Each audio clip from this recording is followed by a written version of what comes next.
ವಿಡಂಬನ ತತ್ವದ ಕುರಿತು ವಿವರವಾಗಿ ತಿಳಿ ಹೇಳಿದ ಬಳಿಕವೂ ಸಹಿತ ಅವರು ಮತ್ತೊಂದು ಆಕ್ಷೇಪವನ್ನು ಮಾಡಿದ್ದಾರೆ.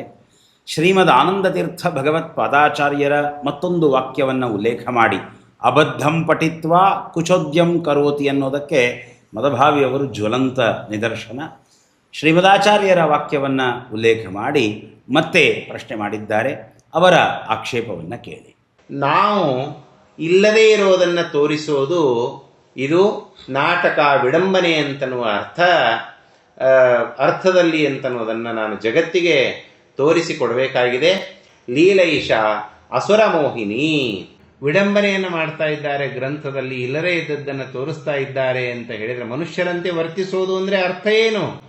ಮನುಷ್ಯರಲ್ಲಿ ಇರುವಂಥ ಅಜ್ಞಾನಾದಿಗಳನ್ನು ವಾದಿರಾಜಗುರು ಸಾರ್ವಭೌಮರು ತಾವು ಕೂಡ ಅಜ್ಞಾನ ಉಳ್ಳವರಂತೆ ಆ ಗ್ರಂಥಗಳನ್ನು ಬರೆದಿದ್ದಾರೆ ಅಂತನ್ನುವ ಅರ್ಥವನ್ನೇ ಮಾಡಬೇಕಲ್ಲ. ನಮ್ಮಂತೆ ವರ್ತನೆ ಮಾಡೋದಕ್ಕೆ ಗ್ರಂಥವನ್ನು ಬರೀಬೇಕೋ, ನಮ್ಮಂತಹ ಸಾಮಾನ್ಯ ಜನರನ್ನು ಉದ್ಧಾರ ಮಾಡೋದಕ್ಕಾಗಿ ಗ್ರಂಥವನ್ನು ಬರೀಬೇಕು? ನಮ್ಮ ಹಾಗೇನೆ ಎಲ್ಲ ಮಾಡೋದಾಗಿತ್ತು ಅಂದರೆ ವಾದಿರಾಜಗುರು ಸಾರ್ವಭೌಮರ ಅವತಾರ ಯಾಕೆ ಮಾಡಬೇಕು? ಅವಿದ್ಯಮಾನವಾದ ಒಂದು ವಿಷಯವನ್ನು ಸೃಷ್ಟಿ ಮಾಡಿ ತೋರಿಸ್ತಾ ಅಭಿನಯ ಮಾಡೋದೇನಿದೆ ಅದು ಲೀಲಾ. ವಿಡಂಬನೆ ಅಂತಂದರೆ ಕೇವಲ ಅನುಕರಣೆ, ಇಮಿಟೇಷನ್. ವಿಡಂಬನೆ ಇದು ಲೀಲೆ, ಆದರೆ ಎಲ್ಲ ಲೀಲೆಗಳು ವಿಡಂಬನೆಯಲ್ಲ. ವಿಡಂಬನ ಅನ್ನುವ ಶಬ್ದದ ವ್ಯಾಪ್ತಿ ಬಹಳ ಸಣ್ಣದು, ಲೀಲಾ ಅನ್ನುವ ಶಬ್ದದ ವ್ಯಾಪ್ತಿ ಬಹಳ ದೊಡ್ಡದು.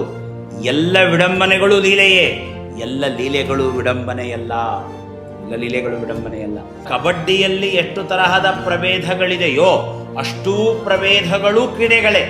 ನೀವು ಎಷ್ಟೇ ತರಹದ ಕಬಡ್ಡಿಯನ್ನು ತೆಗೆದುಕೊಂಡು ಬನ್ನಿ, ಅವೆಲ್ಲವೂ ಕ್ರೀಡೆಗಳೇ. ಆದರೆ ಎಲ್ಲ ಕ್ರೀಡೆಗಳು ಕಬಡ್ಡಿಗಳಲ್ಲ. ಕಬಡ್ಡಿಯಿಂದ ಹೊರತಾದ ಕ್ರೀಡೆಗಳಿವೆ. ಈ ರುಜುತ್ವದ ಚರ್ಚೆಯಿಂದ ಶ್ರೀಮದ್ ಆನಂದತೀರ್ಥ ಭಗವತ್ ಪಾದಾಚಾರ್ಯರ ಸಿದ್ಧಾಂತದ ಎಷ್ಟು ಸೂಕ್ಷ್ಮ ತತ್ವಗಳು ತಿಳಿತಾ ಹೋಗ್ತವೆ ನೀವು ಗಮನಿಸ್ತಾ ನೋಡಿ.